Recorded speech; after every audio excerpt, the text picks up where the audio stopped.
Hey guys, I'm going to show you how to hide posts from someone on Facebook. If you want to hide your Facebook posts from one specific person without unfriending or blocking them, you can use the Friends Except Audience option.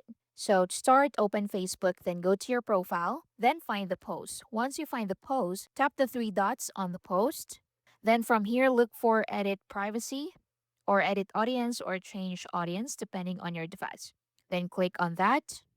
Then from here, select See All. Then click Don't Show To or Friends Except. So click on that and select the person you want to exclude. For example, this one right here. So just click on that person, then click Save or Done, then click Save.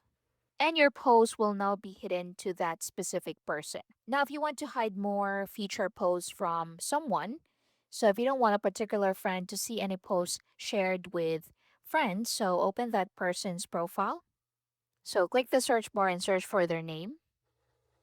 So open their profile, then tap on friends. Then from here, select edit friends list. Then select restricted.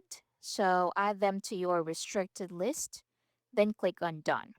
So people on your restricted list can only see your public posts or posts where you specifically tag them.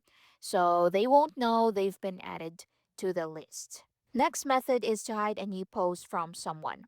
So to start, open Facebook and start creating a new post. So click what's on your mind at the top. Then from here at the bottom, you can see only me. So click on that. Then from here, select see all. Then select don't show to. So choose the friend or friends you want to hide the post from. So select that or select those names. Then tap done. Then tap done again. So add your caption, your photos or videos, then just publish your post, and only the selected people will be excluded from seeing it. And that's basically it. Thank you for watching.